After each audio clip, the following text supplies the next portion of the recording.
Welcome to this journey through one of the most disturbing cases in American small town history.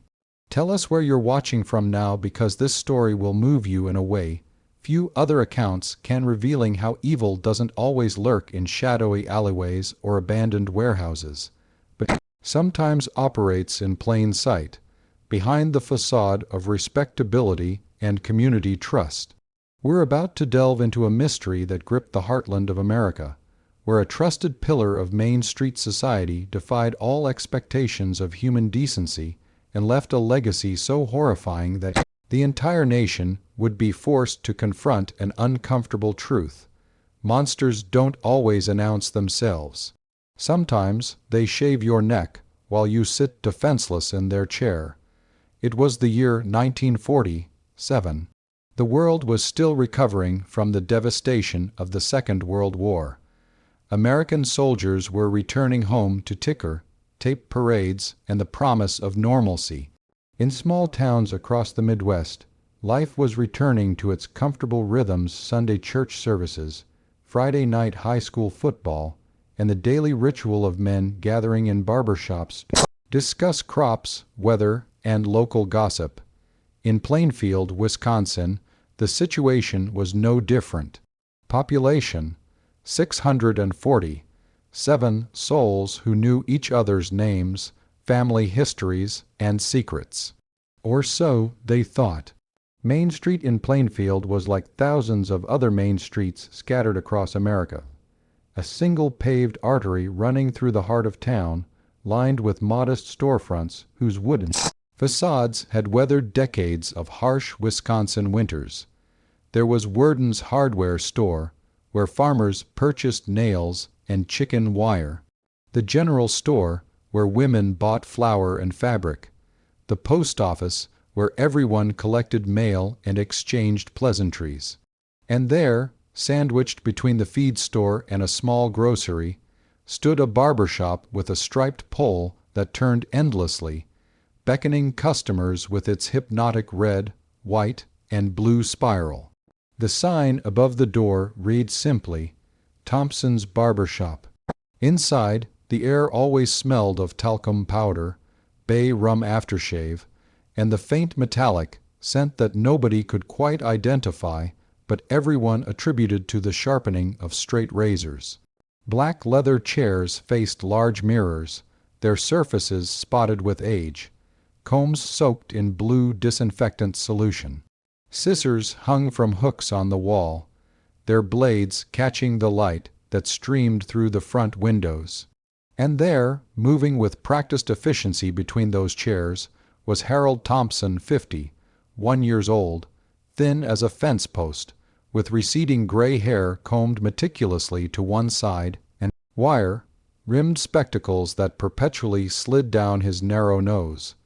His hands were steady, his conversation minimal, his reputation impeccable. He had been cutting hair in Plainfield for 23 years. To understand what happened in Plainfield, you must first understand the landscape that shaped it, both physical and psychological. Central Wisconsin in the late 1940s was a study in isolation.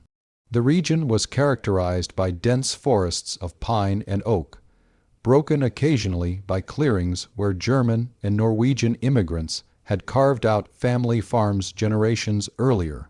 The soil was poor, rocky, better suited for dairy cattle than crops.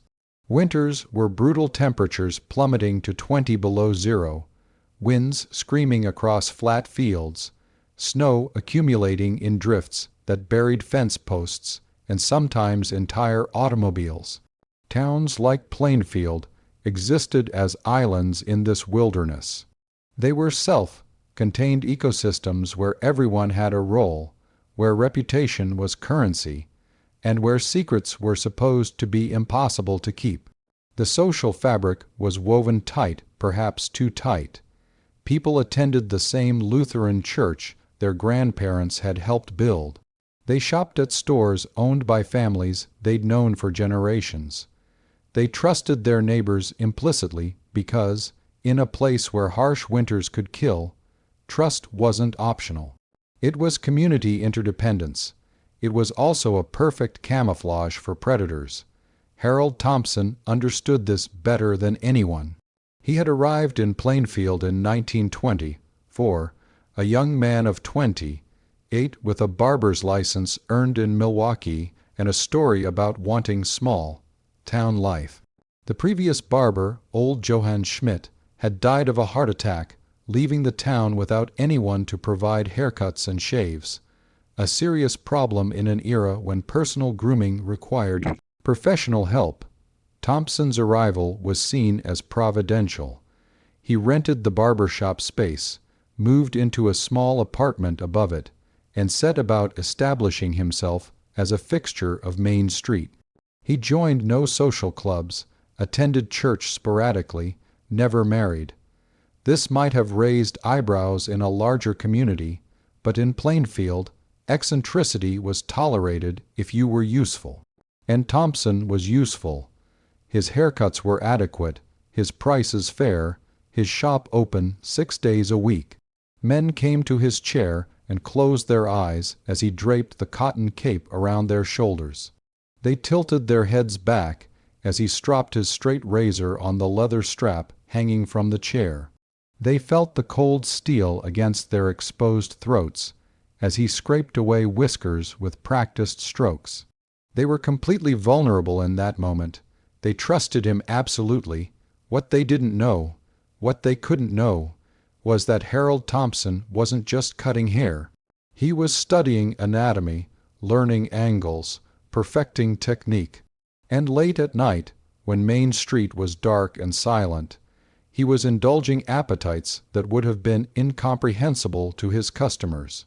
The first disappearance occurred in 1942, but nobody connected it to anything sinister.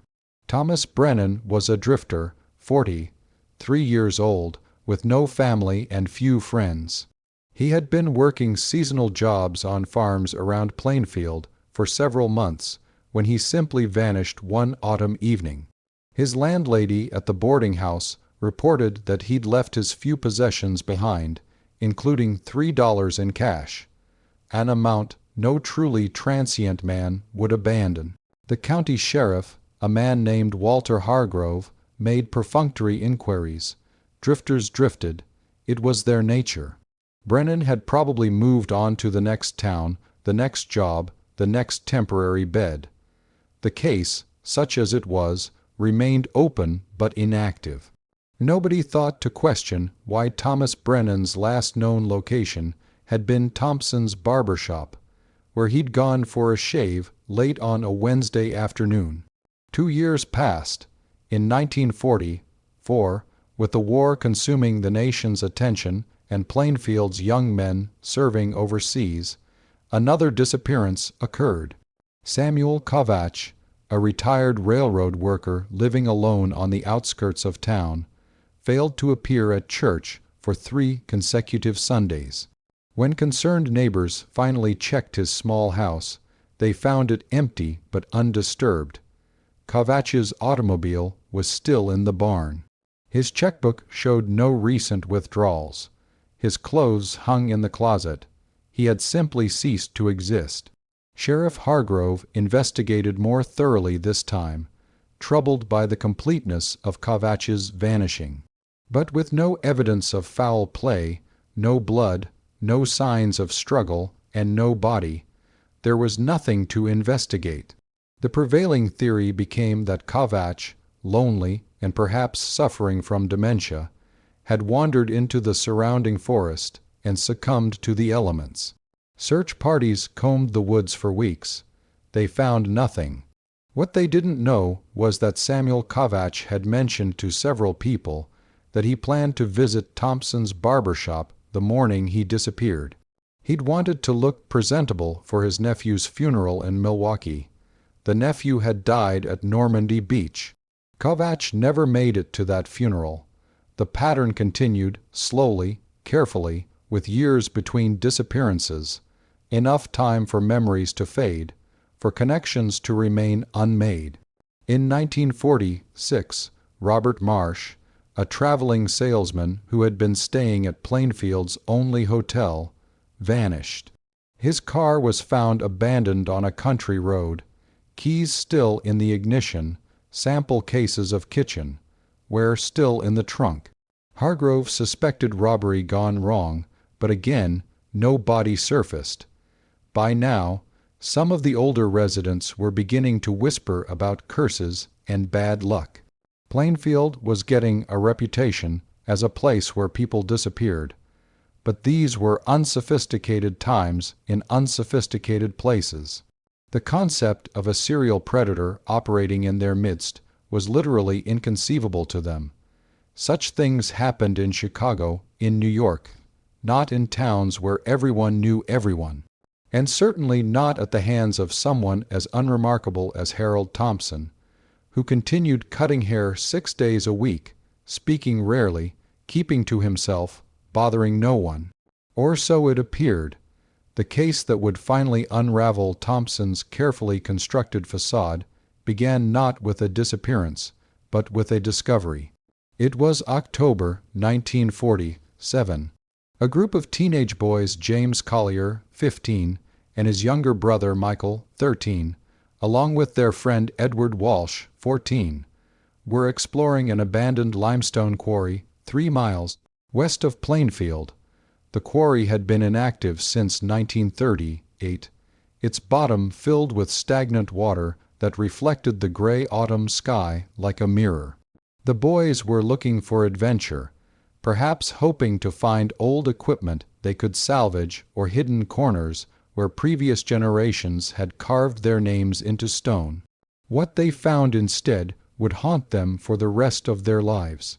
In a shallow cave along the quarry's eastern wall, really just a limestone overhang that created a natural shelter about 15 feet deep, they discovered something wrapped in canvas tarpaulin. The material was stained, rotting, secured with rope that had deteriorated to the point of disintegration. James Collier later told police that he'd known immediately something was wrong. The smell, even in the cold October air, was wrong. The shape of the bundle was wrong, but teenage curiosity overrode teenage caution, and he'd pulled back a corner of the tarp. Inside were human remains, not a complete body, but parts of one, a torso badly decomposed, bones that might have been legs, and something else that made James vomit into the quarry weeds, sections of scalp with hair still attached, preserved in what appeared to be some kind of chemical solution contained in mason jars. The boys ran. They ran through the forest, stumbling over roots and rocks, branches tearing at their clothes, terror propelling them forward. They didn't stop until they burst through the door of Sheriff Hargrove's office, words tumbling out in panicked fragments. Hargrove had been sheriff of Plainfield for 17 years. He had dealt with bar fights, property disputes, the occasional domestic disturbance. He had never dealt with murder. He gathered 3 deputies and followed the boys back to the quarry. By the time they arrived, the afternoon sun was slanting through the trees at sharp angles, casting long shadows that made the limestone cave mouth look like the entrance to hell itself. What they found confirmed the boys' frantic description, and worse. As Hargrove carefully documented the scene, the scope of what they'd discovered began to emerge. Multiple bodies, or rather, parts of multiple bodies, had been stored in this location. The decomposition varied, suggesting different times of death. And those jars containing scalps, 7 of them, lined up like trophies on a natural limestone shelf. Hargrove was a methodical man, practical, not given to flights of imagination. But standing in that cave, with the last light of day fading and his deputies' faces pale with shock, he felt something he'd never experienced before, the absolute certainty that he was standing in the workshop of a monster. "We need to seal this area," he said quietly. "Nobody touches anything. I'm calling the state police." The Wisconsin State Police arrived the following morning with a forensics team from Madison.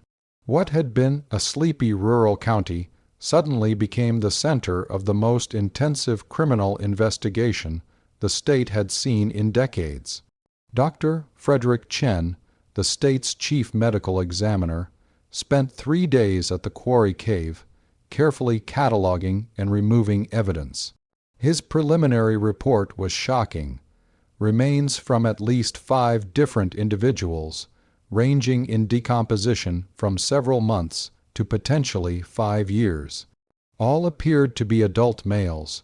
Cause of death for the more recent remains appeared to be sharp force trauma to the neck, consistent with a blade severing the carotid artery.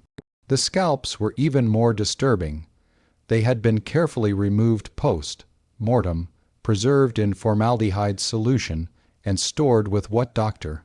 Chen described as almost clinical precision. Each jar was labeled with a date and a number. The earliest was marked 1 October 42, the most recent 7 March 47. But who had created this grotesque collection? And how had they transported bodies to a quarry 3 miles from town without being noticed? Sheriff Hargrove began the painstaking process of matching the remains to Plainfield's missing persons. The timeline aligned almost perfectly with the disappearances he'd investigated over the past 5 years. Thomas Brennan, Samuel Kovach, Robert Marsh. 2 other men whose cases he pulled from county records, both drifters, both reported missing by boarding house operators, both dismissed as simply moving on. The question became, who had access to these men? Who would have been able to approach them without raising suspicion? Who possessed the anatomical knowledge required to dismember bodies and preserve tissue samples? The answer, when it finally occurred to Hargrove during a sleepless night 3 days into the investigation, was so obvious he almost laughed. Except nothing about this situation was amusing.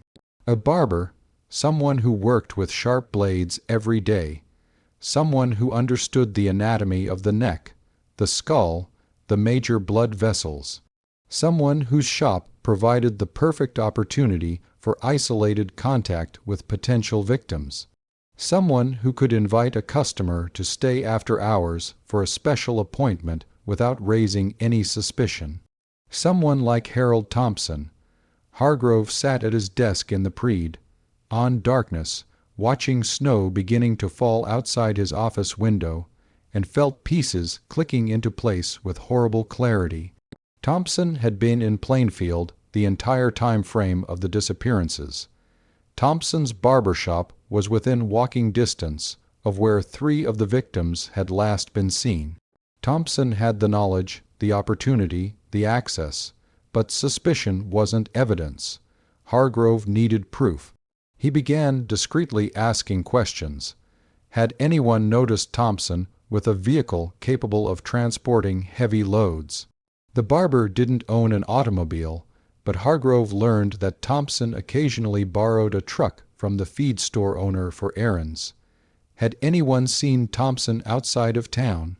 Yes, several farmers mentioned seeing him walking along country roads, though they'd assumed he was simply exercising.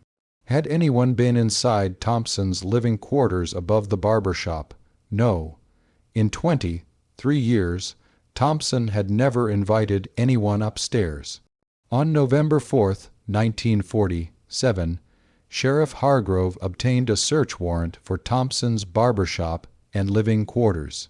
He assembled a team of 4 deputies and drove to Main Street at 7 in the morning, before the shop opened for business.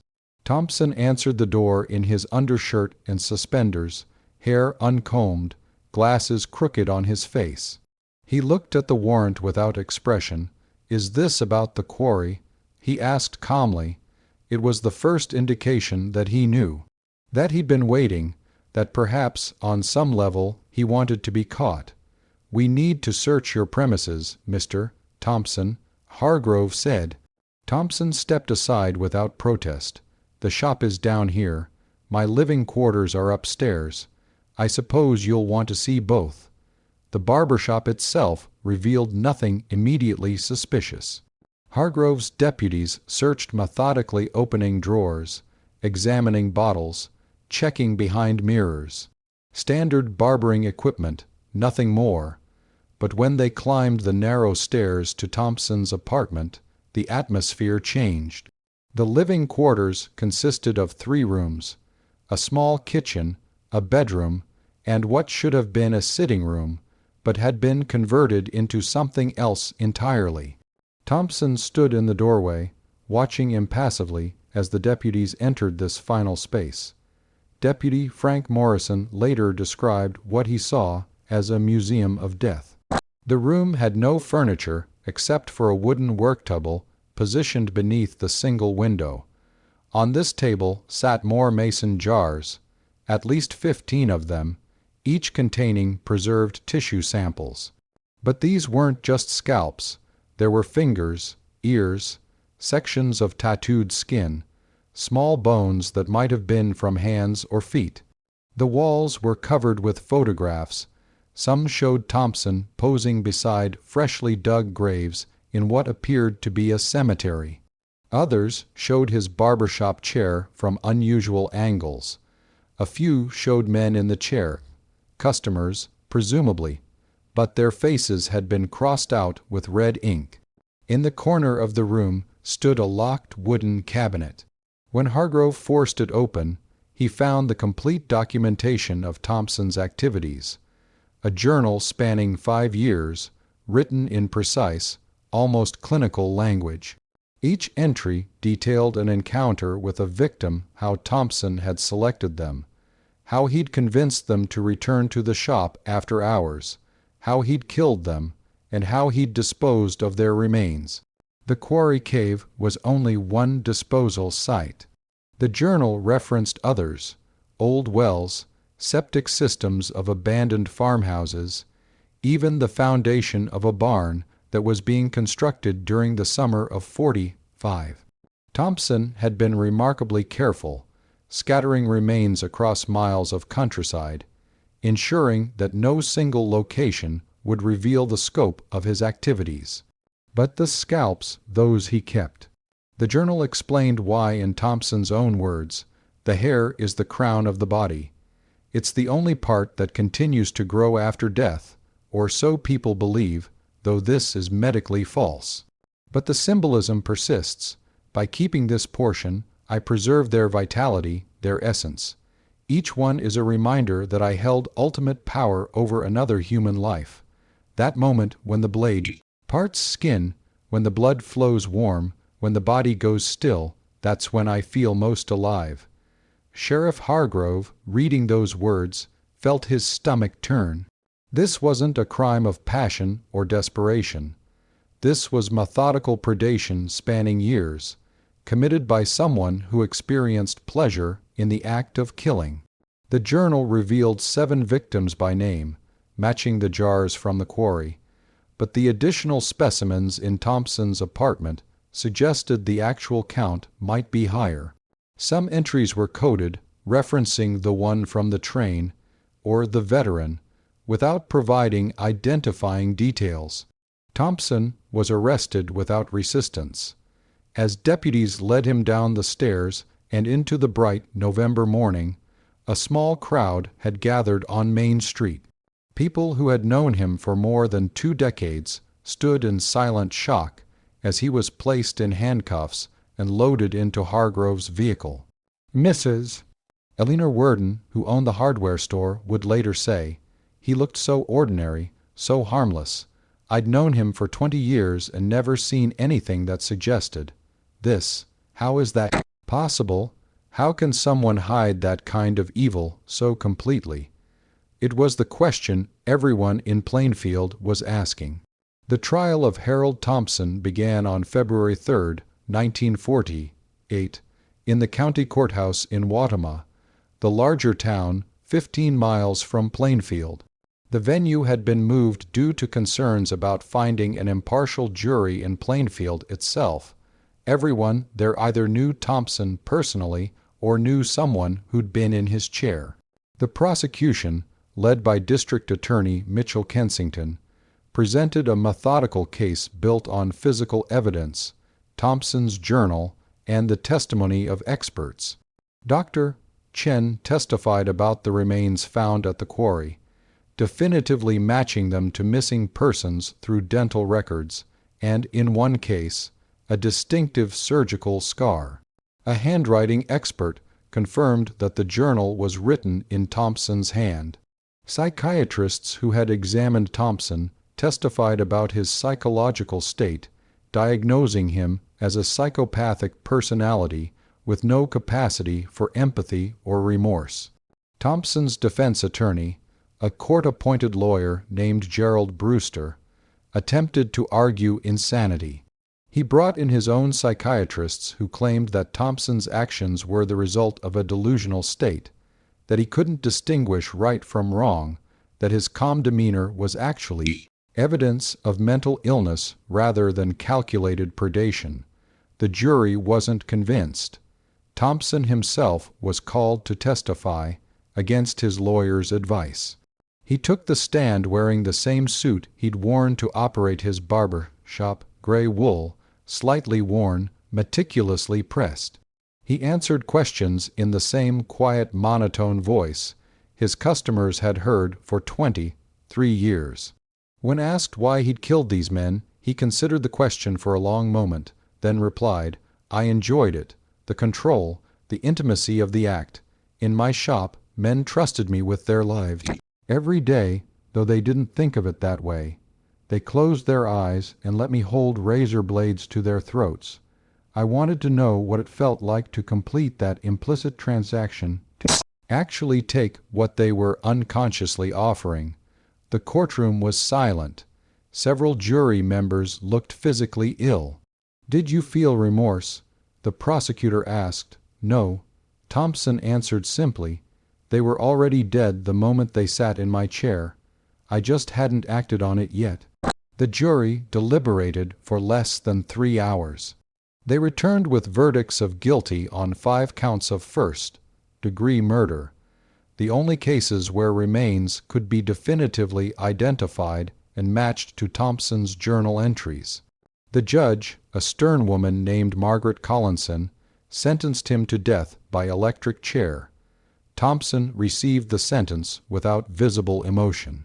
As he was led from the courtroom, he turned once to look at the gallery filled with spectators. His eyes, behind those wire-rimmed glasses, were as flat and expressionless as they'd always been. The execution was carried out on October 27, 1948, at Wisconsin State Prison. Thompson declined to make a final statement. According to witnesses, he walked to the chair with the same unhurried pace he'd used while moving between the barber's chairs in his shop. He sat down, allowed himself to be strapped in, and died at 7:03 in the morning. His body was cremated. His ashes were not claimed by any family. They were eventually buried in an unmarked grave in the prison cemetery. The barber shop on Main Street in Plainfield remained empty for 3 years. Nobody wanted to rent the space. Parents told their children to walk on the opposite side of the street. The building itself seemed cursed by association. Eventually, in 1951, it was torn down.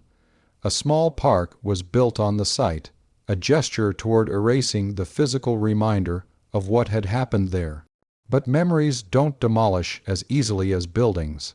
The families of Thompson's victims faced a unique horror. Most of them never received complete remains to bury. The scattered disposal of body parts meant that even after extensive searches, much was never recovered. They held funerals over partial remains or empty coffins, never quite achieving closure. Sheriff Walter Hargrove, who had solved the case and brought Thompson to justice, resigned from his position in 1949. He told friends that he couldn't continue in law enforcement after seeing what humans were capable of doing to one another. He moved to northern Minnesota and became a schoolteacher, working with children as if trying to balance some cosmic ledger by helping the innocent. The town of Plainfield struggled with its identity in the aftermath. How does a community reconcile the fact that a monster lived among them for more than 2 decades, trusted and unremarkable? How do you process the realization that you sat in a killer's chair, closed your eyes, and felt his blade against your throat, and survived only because he hadn't chosen you that day? Dr. Chen, in a follow-up report written years later, noted that Thompson's case represented an early example of what would later be recognized as a specific type of serial killer: the organized, methodical predator who integrates killing into a normal life, who experiences no psychological deterioration, who stops not because of guilt, but only when caught.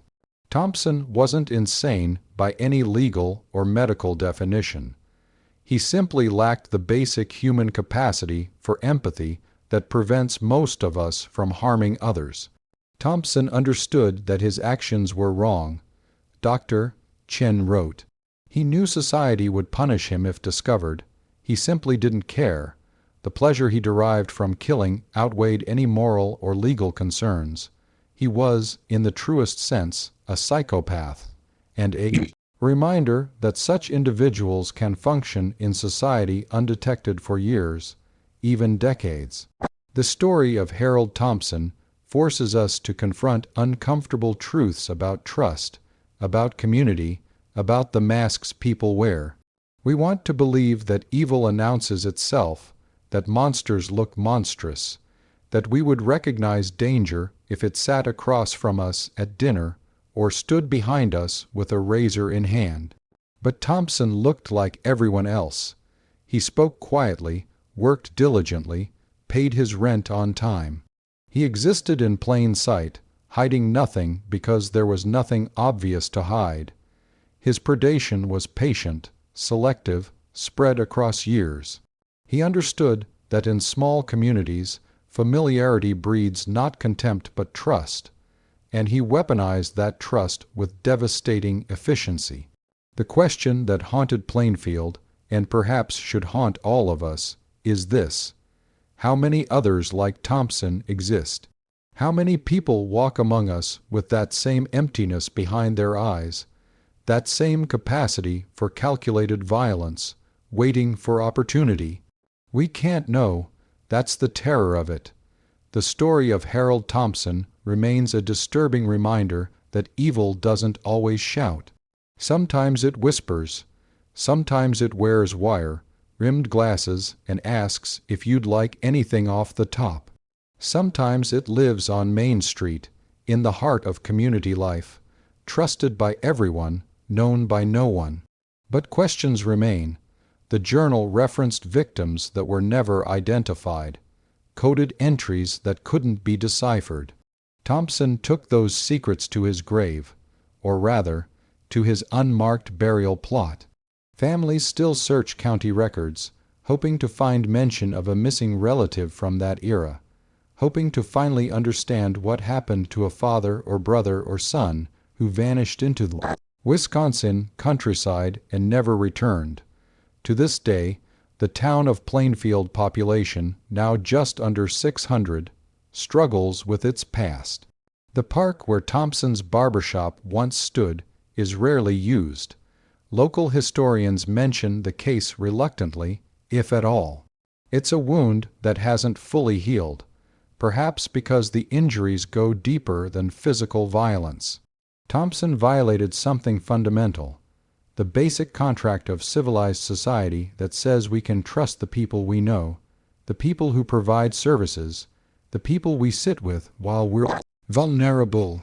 And on silent nights, when wind whistles down Main Street and street lamps cast long shadows on empty sidewalks, older residents sometimes report an uncomfortable sensation, the feeling of being watched from empty storefronts, the echo of a barber's pole that no longer turns, the phantom whisper of a blade being stropped on leather. If this journey through one of small town America's darkest chapters resonated with you, If you find yourself pondering how well we truly know the people in our lives, then consider subscribing to this channel. There are many more stories waiting to be told, mysteries buried in time that deserve to be examined not for sensationalism, but for what they reveal about human nature in all its complexity. Leave a like if this account provoked reflections that go beyond mere entertainment, and comment sharing your own perspectives on trust, community, and the masks people wear. How do we balance openness and self-protection? How do we build communities while remaining vigilant? Until next time, remember, history's darkest lessons are the ones we must study most carefully. The past doesn't just inform the present, it warns us about what remains possible. This has been the Untold Hour,